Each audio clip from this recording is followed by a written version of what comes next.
vamos a continuar con nuestra serie de Ageo. La semana pasada iniciamos en el capítulo 1 y el mensaje de la semana pasada era, ¿es Dios lo más importante para mí? Y bueno, fuimos retados y desafiados a realmente responder a esa pregunta con sinceridad. Y bueno, el día de hoy, el título del mensaje, si tenemos las notas del sermón, es Dios anima a su Dios anima a su pueblo. Ageo 2, del versículo 1 al 9. Dice, en el séptimo, a los 21 días del mes, vino palabra de Jehová por medio del profeta Ageo, diciendo, habla ahora a Zorobabel, hijo de Salatiel, gobernador de Judá, y a Josué, hijo de Josadac, sumo sacerdote, y al resto del pueblo, diciendo, ¿quién ha quedado entre vosotros que haya visto esta casa en su gloria primera? ¿Y cómo la veis ahora? ¿No es ella como nada delante de vuestros ojos?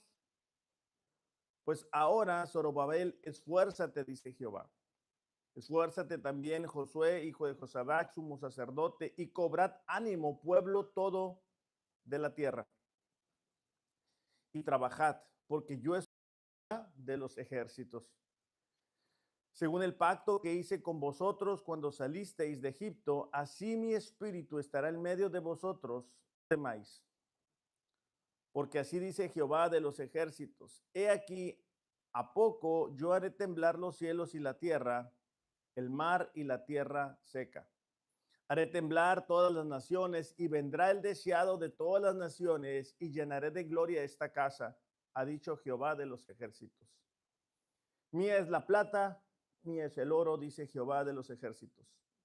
La gloria postrera de esta casa será mayor que la primera, ha dicho Jehová de los ejércitos, y daré paz en este lugar, dice Jehová de los ejércitos.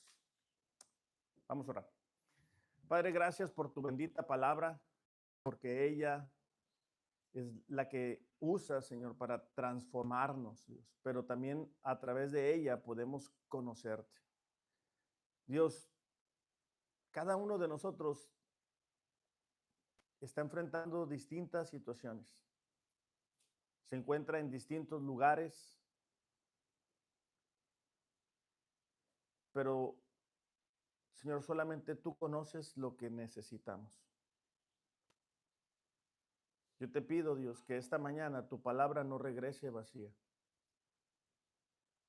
Que quites de nosotros la distracción, preocupación, lo que hemos venido tribulados durante la semana, lo que nos inquieta, Dios. Y que tu Espíritu Santo, Dios, nos ayude a aplicar lo que vamos a escuchar. En el nombre de Jesús. Amén. Bueno, el título, como les dije, ¿verdad? Es Dios anima a su pueblo. Y decíamos la semana pasada que el pueblo había estado cautivo y estaban regresando, pero bueno, estaban encontrando distintas dificultades. Y una de esas dificultades fue el desánimo. Y hemos dicho en otras ocasiones que el desánimo es un arma poderosa cuando el enemigo la usa en nuestra contra, porque nos hace detenernos, nos hace llegar a experimentar temor, inseguridad, incertidumbre. Comenzamos a cuestionar, ¿para qué me sigo esforzando? ¿Para qué sigo haciendo esto o aquello? No tiene caso, nadie le importa, quizá Dios tampoco lo ve. Y el desánimo es ese sentimiento que llegamos a tener de quedarnos sin fuerzas para seguir adelante. Es una idea, ¿verdad? Que decimos, híjole, ¿qué va a pasar? ¿Qué va a pasar? No tiene caso, no tiene sentido. Y es lo que le estaba sucediendo precisamente a este pueblo. Ahora, Job 6:11 ilustra cómo Job se sintió. Dice, pero no tengo fuerzas para seguir. No tengo nada por lo cual vivir. ¿Tengo yo la fuerza de una roca? ¿Está mi cuerpo hecho de bronce? No, dice. Estoy desamparado por completo, sin ninguna oportunidad de salir adelante. La neblina del desánimo, pues no nos deja ver más allá de lo que estamos sintiendo, y lo que sentimos es más importante que lo que muchas veces sabemos que Dios dice en su palabra. En Éxodo 6:9, Moisés va con el pueblo y les da unas buenas de que van a ser liberados, ¿verdad?, de Egipto. Y uno pensaría, uno esperaría que esas noticias fueran recibidas con gran emoción, ¿verdad? Por un pueblo que está siendo golpeado, lastimado, herido. En Éxodo 6:9 dice que Moisés le repitió esto a los israelitas, pero ellos no le hicieron caso, pues estaban muy desanimados por lo duro de su esclavitud. Otro problema con el desánimo es que es contagioso. Cuando los espías fueron y vieron la tierra prometida, ellos trajeron un reporte, ¿verdad? Y dijeron, no, ¿sabes qué? No vamos a poder, está muy difícil, nosotros somos nada en comparación de ese pueblo, y convencieron a la nación. Ahora, trasladándolo a nuestra historia, este pueblo se está enfrentando a una situación muy complicada porque eran muy pocos los que habían regresado y la labor era mucha. Estaban enfrentando desánimo porque se miraban ellos mismos y decían, ¿cómo vamos a poder con esta situación tan complicada? Y vamos a dividir el mensaje en tres partes. Lo primero que vamos a ver es la situación. Lo segundo es el ánimo o el aliento que Dios trae a este. Y lo tercero es la promesa. Vamos a comenzar por el inicio, ¿verdad? La situación.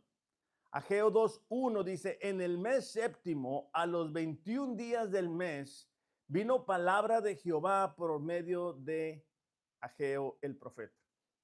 Bueno, nosotros leemos esas palabras y decimos, bueno, qué interesante.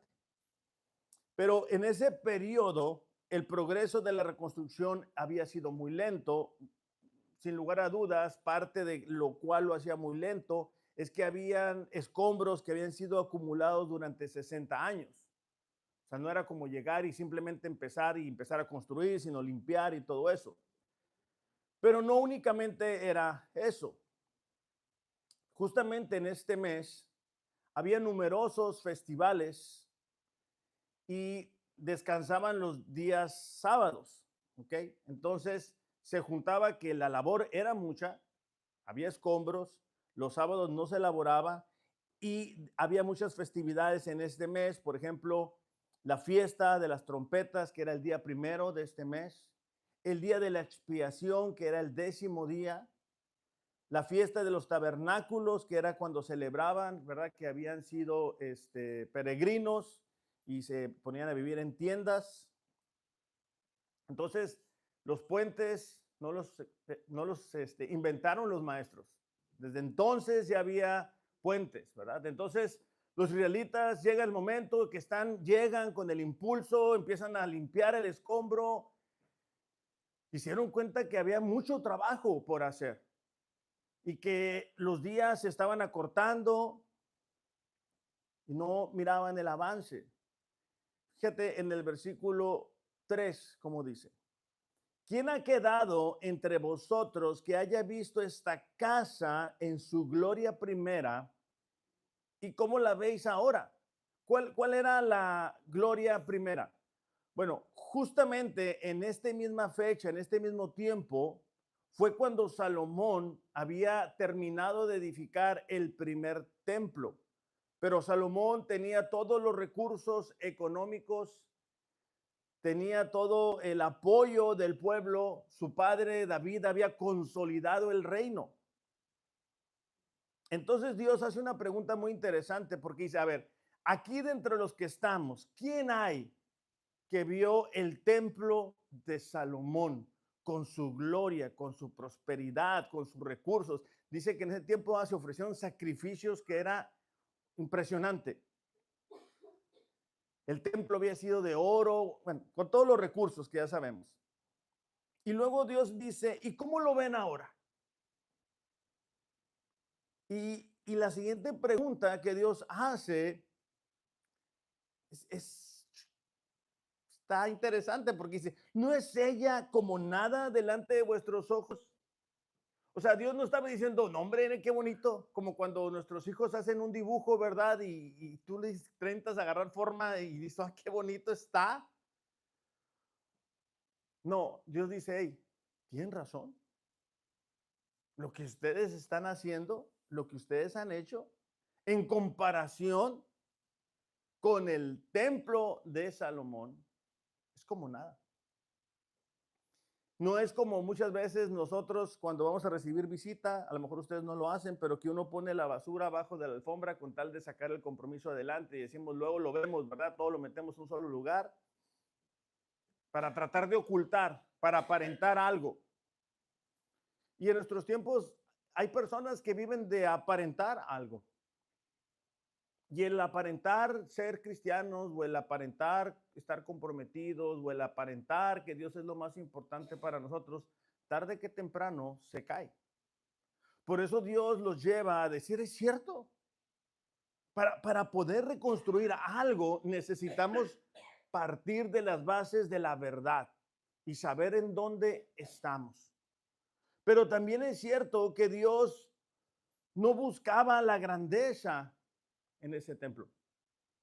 De hecho, en 1 Corintios 1:26, Pablo le dice, ¿verdad?, a los corintios, hey, ustedes no fueron elegidos porque fueron grandes, no fueron elegidos porque fueron sabios, no fueron elegidos porque tuvieron recursos. No, dice, al contrario, lo que el mundo despreció, lo que el mundo desechó, es lo que Dios toma, para que toda la gloria sea solamente para Él. Entonces, es importante eso para nosotros porque quizá el día de hoy algunos de nosotros nos sentimos desanimados porque no sentimos tener los dones, los talentos, los recursos, o quizá no vemos nuestras vidas como hubiéramos querido verlas, o no vemos nuestra iglesia como quisiéramos verla. Pero necesitamos recordar esto. Dios no busca personas con grandes talentos y grandes llamados. O sea, Dios no está buscando eso, Dios no necesita eso. Dios le estaba diciendo a este pueblo, es cierto, no se compara eso. Hablando de estructura, hablando de lo, o sea, tú pones los dos templos sin nada que ver. Pero el templo implicaba la presencia de Dios. El templo implicaba que Dios era el centro de esta nación. Eso era lo que realmente Dios estaba buscando. Cuando estamos cantando, no es que Dios esté escuchando, a ver, Alejandro, te desentonaste, como que no mantuviste ahí no. Está buscando que nuestra alabanza, que nuestra adoración provenga del corazón. Que todo lo que hacemos sea plenamente convencidos de quién es nuestro Dios. Ahora, Dios les dice primero, ¿verdad? Hablando de la situación es como ustedes la ven. De templo a templo hay un mundo de diferencia, pero no los va a dejar ahí. Segundo punto es el ánimo o el aliento que Dios les da. Dice, pues ahora, Zorobabel, subrayen las siguientes palabras, esfuérzate, dice Jehová. Esfuérzate, otra vez, volvemos sobre esa palabra. También Josué, hijo de Josac, sumo sacerdote. Cobrad ánimo, pueblo todo de la tierra, dice Jehová. Trabajad. Otra vez subrayemos esa palabra. Fíjate que dice, esfuérzate, Josué. Cobrad ánimo, pueblo todo. Esfuérzate, Josué. Y ya, ¿verdad? No dice así. Él da la razón por la cual ellos deberían de esforzarse y por la cual ellos deberían animarse. Es porque Dios estaba con ellos. Dice el versículo 5, según el pacto que hice con vosotros cuando salisteis de Egipto, así mi espíritu estará en medio de vosotros, no temáis. Dios les estaba diciendo, es cierto que el templo no tiene relación con el primer templo, pero eso no es lo más importante. Lo más importante para este pueblo era recordar que el Dios, el que hizo el mundo, el que los había rescatado de la esclavitud, estaba con ellos. Eso es lo que a fin de cuentas los hacía una nación diferente. No es que Dios quisiera un templo hermoso, ¿verdad? Dios quería que ellos pudieran ser conscientes de que la presencia de Dios era lo que los hacía distintos de las otras naciones.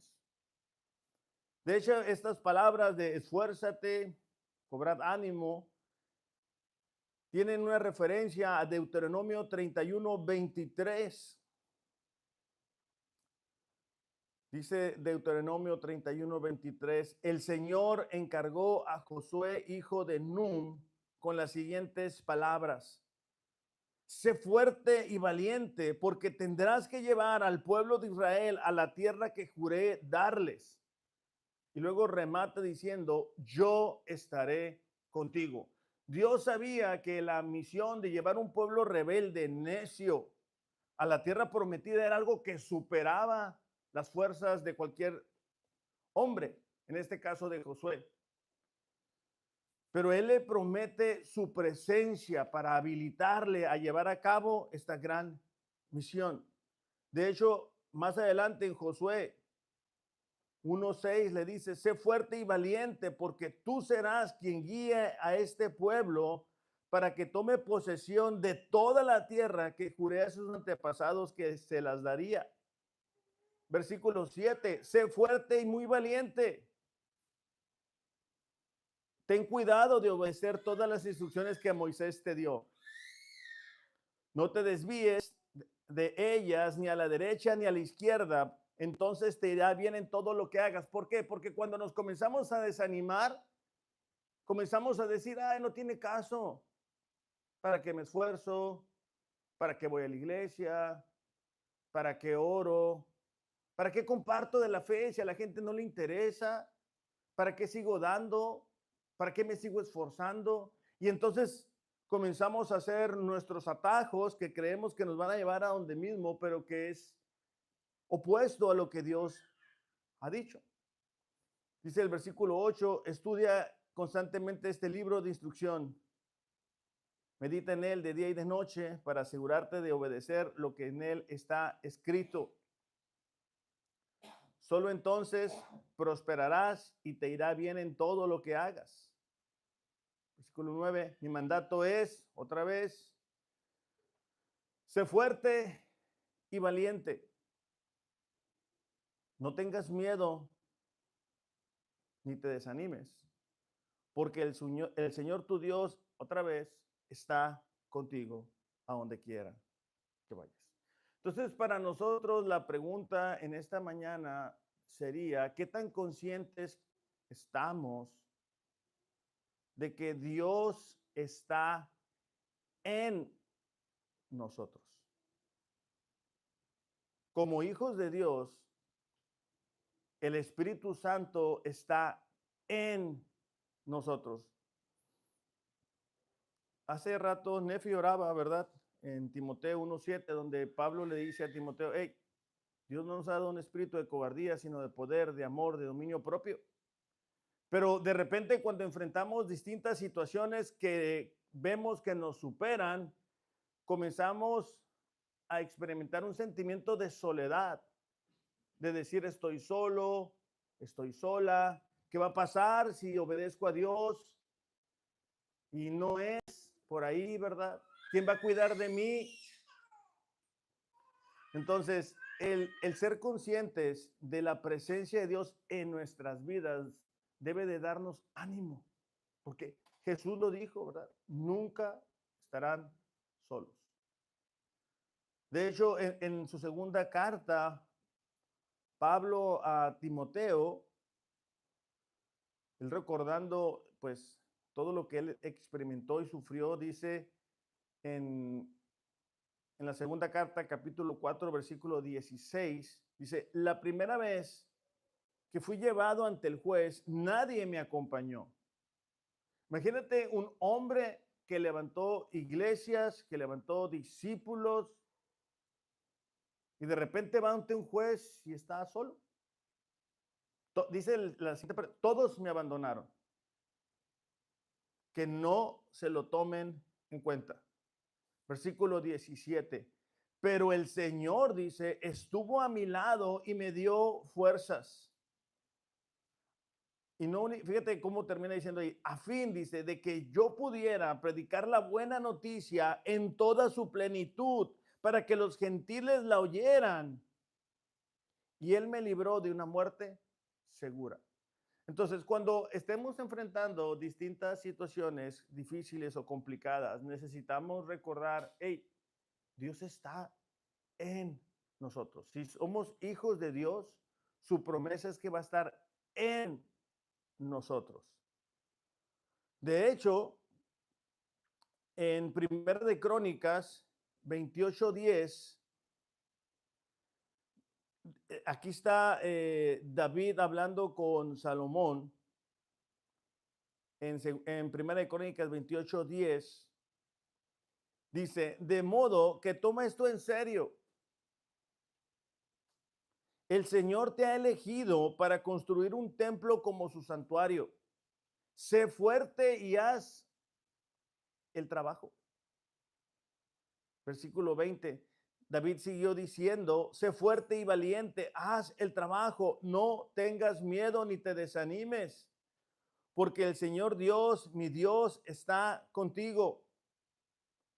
Él no te fallará ni te abandonará. Él se asegurará de que todo el trabajo relacionado con el templo del Señor se termine correctamente. Entonces, para el pueblo en el tiempo de Ageo era importante recordar que a pesar de que las cosas no eran como ellos querían tener y que dice Esdras, ¿verdad? Que se confundían los gritos de alegría de decir, miren, pues ahí la llevamos, estamos reconstruyendo el templo, con la gente que estaba llorando y diciendo, bueno, este templo no se compara con nada con el que teníamos antes, no tiene caso seguir, esto no está funcionando, las cosas estaban mejores antes.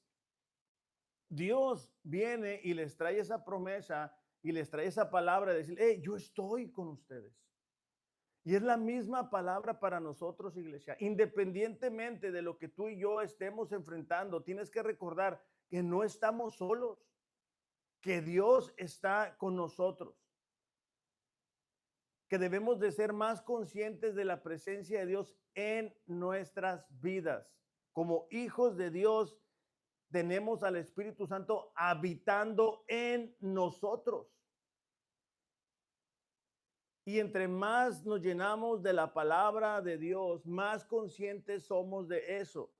Pero entre más nos llenamos de las circunstancias, comenzamos a olvidar esa verdad. No estamos solos. Dios está en nosotros. Este pueblo, ¿verdad? Necesitaba recordar eso, necesitaba recordar cómo ellos habían sido rescatados, porque él hace aquí el recuerdo, ¿verdad? De cuando ellos salieron de Egipto, cómo habían sido rescatados. Y de la misma forma nosotros tenemos que recordar cuando Dios nos rescató, cuando Dios nos salvó, cómo era nuestra vida. Y cómo Dios en su misericordia nos llamó para pasar de muerte a vida y vida eterna. Y eso, iglesia, debería de darnos ánimo. Porque dice la Escritura, ¿verdad? Que lo que Él inició en la vida de cada uno de nosotros, Él lo va a llevar a la perfección. entiendo, ¿verdad? Que a veces creemos que Dios, pues Dios es como nosotros, ¿verdad? Que a veces prometemos algo, pensamos, voy a hacer esto, voy a hacer lo otro, y no es cierto, no cumplimos. Dios no es así. O sea, Dios no nos va a dejar, no nos va a abandonar. Podemos sentirnos así, pero lo que nosotros sentimos o la emoción no es más importante que la palabra de Dios. Entonces, lo tercero que vemos aquí es la promesa. Ageo 2:6 dice, porque así dice Jehová de los ejércitos, de aquí a poco haré temblar los cielos y la tierra y el mar y la tierra seca.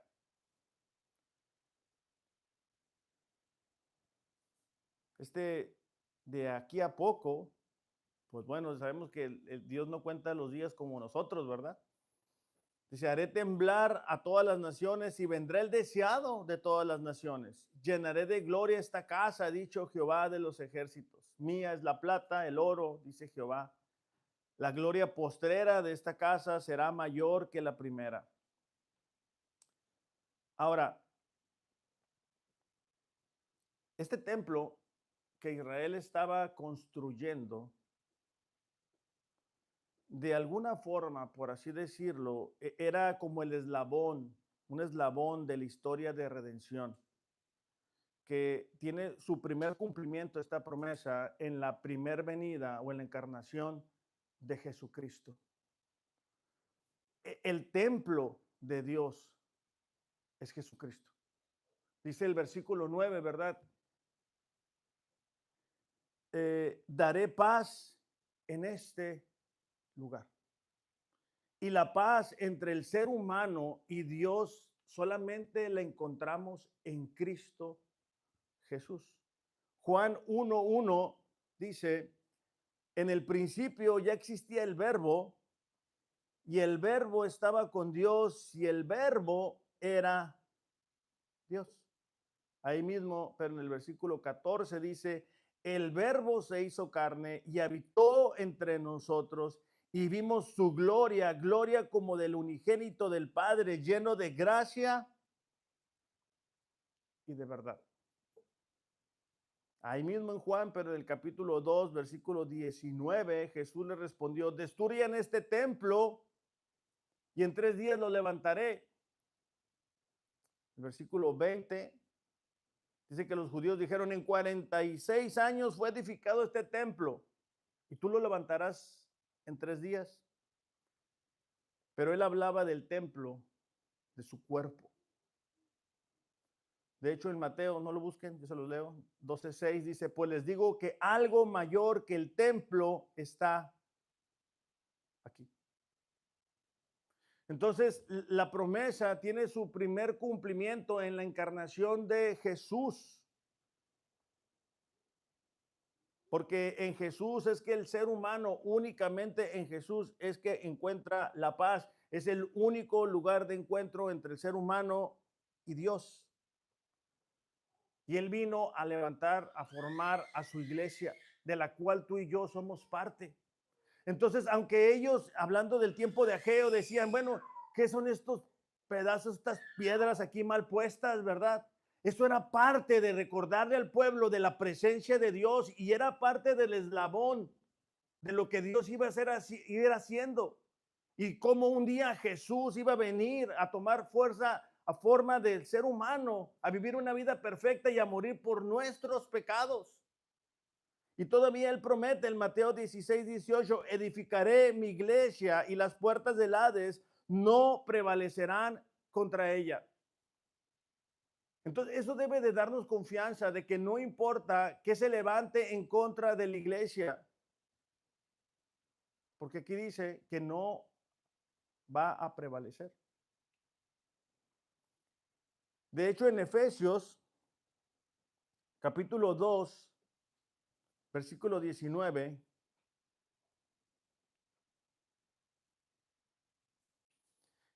Quiero que veamos esto, porque en aquel tiempo los israelitas se encontraban desanimados mientras reconstruían el templo. Pero la iglesia la formamos nosotros, ¿verdad? O sea, cada uno de nosotros somos un ladrillo, vamos a decirlo así. Y quiero que veamos qué importantes somos para ser parte de la edificación de la iglesia. Dice Efesios 2:19, al terminar, dice, son de la familia de Dios, hablando de los gentiles, de los cuales tú y yo somos parte. Están edificados, dice, sobre el fundamento de los apóstoles y profetas, siendo Cristo Jesús mismo la piedra angular, en quien todo el edificio, bien ajustado, va creciendo para ser un templo santo del Señor. ¿Qué es lo que va creciendo? La iglesia. O sea, el edificio, o sea, no va a crecer. Entonces, aquí lo que está diciendo es de que el fundamento, la piedra angular, es Cristo Jesús. Dice, de quien todo el edificio bien ajustado va creciendo para ser un templo en el Señor. En Cristo, dice, también ustedes son juntamente edificados para morada de Dios en el Espíritu. Es decir, conforme va avanzando, ¿verdad? Lo que debería estar sucediendo es que como iglesia vayamos creciendo, vayamos madurando, vayamos experimentando ese crecimiento que Dios nos da a través de su palabra. De hecho, ahí mismo en Efesios, pero capítulo 4, dice, al hablar la verdad en amor, crecemos en todos los aspectos en aquel que es la cabeza, es decir, Cristo. Cuando tú y yo nos hablamos en amor y nos decimos, hey, hermano, hey, mira, yo estoy preocupado por ti. Yo veo que te estás enfriando. Yo veo que ya no vienes como antes venías. Yo veo que ya no te comportas como antes lo hacías. Es hablar la verdad en amor. Y es algo, iglesia, que necesitamos desarrollar, tanto hacer como aceptar. Hacer, porque a veces que decimos, bueno, esta persona no ha venido, pero bueno, pues que lo vea alguien más, ¿verdad? No, todos deberíamos de ver, todos deberíamos de buscar con nuestra palabra, con la verdad, decir, hey, ¿sabes qué? Déjame te pulo un poquito. Déjame te doy este comentario. Pero también ser lo suficientemente humilde para aceptarlo. Se dice, ¿verdad?, que se está levantando una generación de cristal. ¿Han escuchado eso? Que nuestros jóvenes son una generación de cristal. Bueno, yo creo que los que no son tan jóvenes también están entrando en esa fragilidad, ¿verdad? Donde uno no puede decirles algo que no pase por su filtro y entonces, ¿qué se hace? Se pone una distancia. Porque no me pareció que me dijeras algo que yo quiero hacer. Pero si es la verdad. Y necesitamos que nuestras vidas, iglesia, se vayan puliendo por la verdad. Tú no quieres, bueno, no deberías de querer que yo me pare aquí el domingo a contarte historias y a contarte chistes y a decirte que todo está bien. Porque eso no te va a ayudar. Porque después va a venir una prueba donde tú y yo vamos a experimentar sufrimiento y no vamos a saber qué hacer. Dice aquí Pablo, al hablar la verdad en amor, crecemos en todos los aspectos. Entonces la pregunta es, ¿estamos creciendo espiritualmente? ¿Estamos madurando espiritualmente? ¿Estamos llevando ese proceso de santificación en nuestras vidas? Porque puede ser que estamos desanimados. Y cuando uno está desanimado, uno suelta pues muchas cosas. Sueltas el compromiso, sueltas la lectura, sueltas la oración, sueltas el congregarte, ¿verdad? Ya se nos hace más fácil dejar de hacer esto o aquello.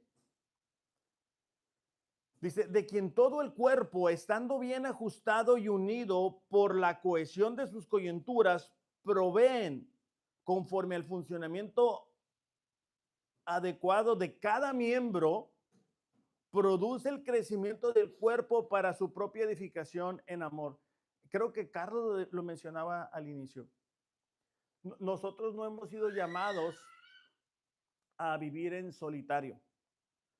Ahorita es muy, hay tantas herramientas y damos gracias a Dios por tantas herramientas, pero nunca es lo mismo congregarnos que decir, bueno, yo veo un podcast, ¿va? O no voy a leer la Biblia, ¿va? Yo escucho el podcast. Ellos, esos son, ¿cómo se dice? Complementos, gracias. ¿Por qué? Porque crecemos cuando nos juntamos como iglesia. Claro, yo traigo, cada uno, lo que Dios habló a través en su palabra, y cuando nos juntamos el día miércoles, nos edificamos, nos apoyamos, crecemos, maduramos, decimos, ok, qué buen comentario, no lo había visto así. Y entonces es que crecemos. No creamos, ¿verdad? La mentira de Satanás de que, bueno, yo crezco yo solo, yo soy el llanero solitario. Porque Jesús no vino a eso. Jesús vino a formar la iglesia. Dice todavía en Efesios 5:25 que Cristo amó a la iglesia y se dio a sí mismo por ella para santificarla. Y cuando nosotros nos reunimos, nosotros nos santificamos, ¿sabes? Porque somos bien diferentes. Unos opinan de una forma, otros opinamos de otra forma, pero cuando nos juntamos, tenemos la oportunidad de crecer en paciencia. Cuando nosotros nos juntamos, nos animamos, ¿verdad? Cuando miramos los rostros y decimos, mira qué buena onda que sí vino, qué suave, te hemos estado hablando por esto, por aquello. ¿Y qué pasa? Estamos siendo edificados, estamos siendo pulidos, pero como una iglesia.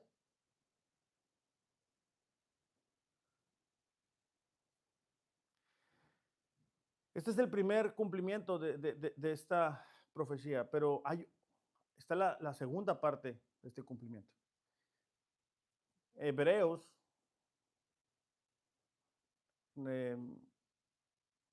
menciona lo que Ageo dice su voz, Hebreos 12:26, su voz hizo temblar entonces la tierra, pero ahora él ha prometido diciendo, una vez más yo haré temblar no solo la tierra, sino también el cielo. Esta expresión, aún una vez más, indica la remoción de las cosas movibles, como las cosas creadas, a fin de que permanezcan las cosas inconmovibles. ¿Qué es lo que está diciendo? Va a llegar un día donde Jesús va a regresar y lo que vemos dejará de existir. Fíjate el versículo 28, por lo cual dice, puesto que recibimos un reino que es inconmovible, demostremos gratitud. Hebreos 12:28. Demostremos gratitud. ¿Qué está diciendo el escritor de Hebreos? Vamos a recibir algo que no se mueve, que no cambia, que no varía, que no lo puedes perder. Cuando Jesús vuelva, no te vas a poder llevar nada. Y entonces dice aquí, ¿verdad? Demostremos gratitud. Carlos tiene la frase de que cuando Jesús vuelva, que me agarre siendo su voluntad, ¿verdad, Carlos? Algo así. Y es esa plena conciencia de que un día va a regresar. Dice, mediante la cual ofrezcamos a Dios un servicio aceptable, con temor y reverencia. Entonces, el pueblo de Israel decía, hombre, ¿qué son estas piedras que se caen solas? Y luego Dios viene y dice, no, sí es cierto, se caen solas. Pero ánimo, esfuércense, sigan adelante, porque esto es un eslabón de la cadena de redención. Un día Jesús iba a venir tal y como lo hizo, iba a vivir una vida perfecta, iba a pagar por los pecados, iba a recibir el castigo que tú y yo merecemos. Pero un día va a volver, iglesia. De hecho, Mateo 24, 29 dice, inmediatamente después de la tribulación de esos días, el sol se oscurecerá, la luz no dará su luz, las estrellas caerán del cielo y las potencias de los cielos serán sacudidas. Entonces aparecerá en el cielo señal del Hijo del Hombre. Y todas las tribus de la tierra harán duelo y verán al Hijo del Hombre que viene sobre las nubes del cielo con gran poder y gloria. Como cristianos debemos de estar expectantes de ese día, esforzándonos cada día, conscientes también de que Él es el que nos habilita. Él es el que pone en nosotros tanto el querer como el hacer por su buena voluntad. Recordar que un día lo vamos a ver, iglesia. ¿Qué tan conscientes somos de esa cita, por así decirlo? Porque a veces me preocupa que estemos bien ocupados en otras cosas que no trascienden de lo terrenal. Por eso es que Hebreos dice, hey, van a recibir algo que es inmovible. Y eso debería de movernos a tener gratitud. O sea, recordar de vez en cuando y de cuando en vez cómo era nuestra vida antes de ser cristiano nos ayuda. No a darnos latigazos, va a decir, mira qué mal estoy, sino decir, Señor, yo necesito mostrarte mi agradecimiento. O sea, yo necesito mostrar eso que tú has hecho en mi vida. Dice el Marcos 9:41, si alguien les da a ustedes incluso un vaso de agua, porque pertenecen al Mesías, les digo la verdad, esa persona será recompensada. No creamos, iglesia, que lo que tú y yo hacemos no tiene un peso eterno. O sea, Dios ve el esfuerzo que hacemos. Dios ve cuando oramos. Dios ve cuando hacemos el esfuerzo de venir. Dios ve el esfuerzo que hacemos por servirle. Dios sabe cuando en nuestro corazón hay angustia, hay preocupación y de todas maneras decidimos venir y cantar. Por eso es que Dios dice, hey, yo estoy con ustedes. ¿Qué más le podemos pedir al mundo? Así como vino una vez, va a volver. Fíjate cómo le dice Pablo.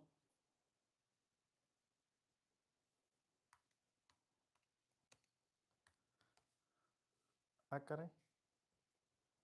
¿Qué pasó? A ver. No quiere. No importa, aquí tengo la que no falla. Que no falla.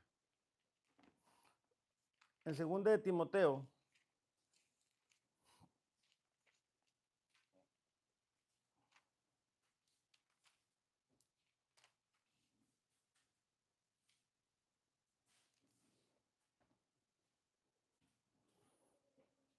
capítulo 4, versículo 6.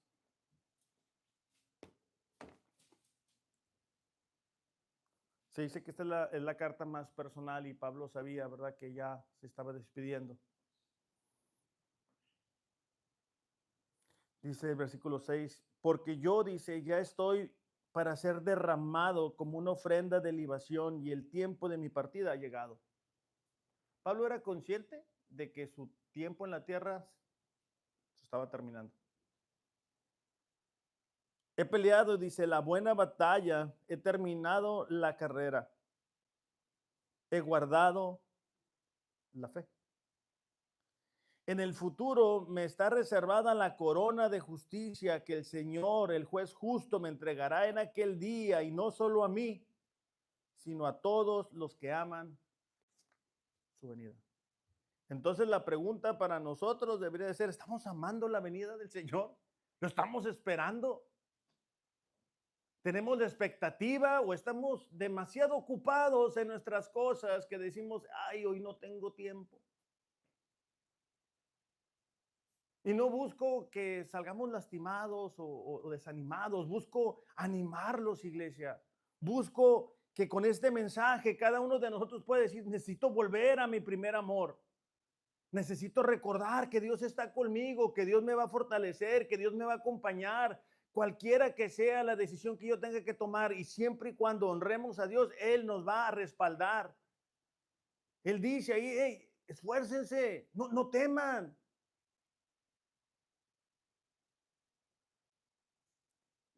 Termino con este pasaje, que creo que es un pasaje que debería de ayudarnos, ¿verdad?, a ser conscientes.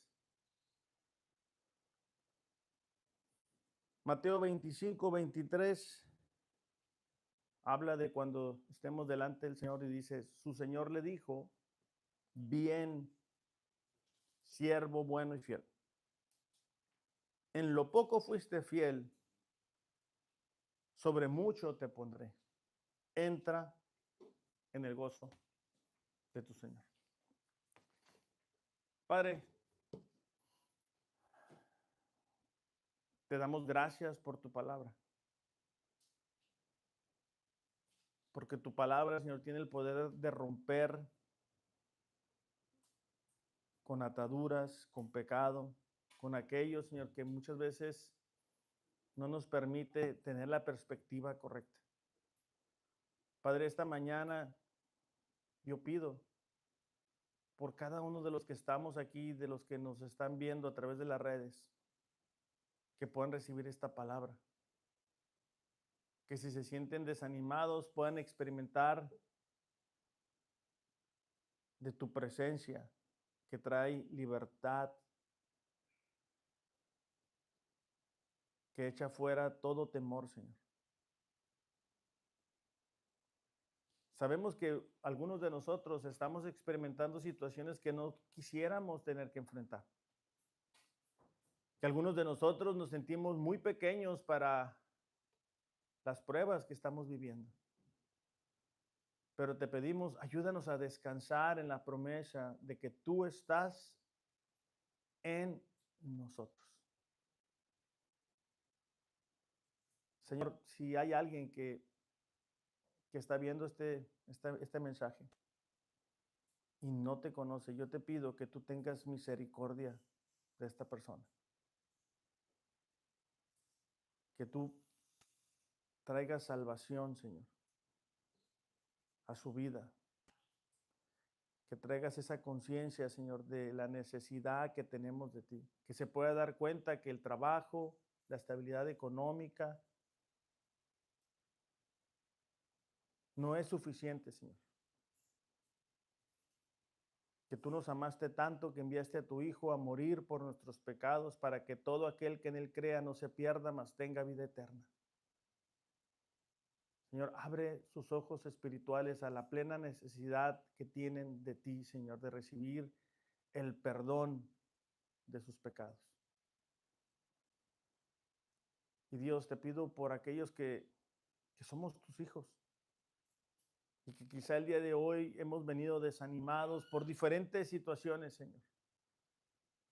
Padre, en el nombre de Jesús te pedimos, anima nuestros corazones. Ayúdanos a recordar que tú estás en nosotros. Y que las pruebas que tenemos que enfrentar, Señor, son parte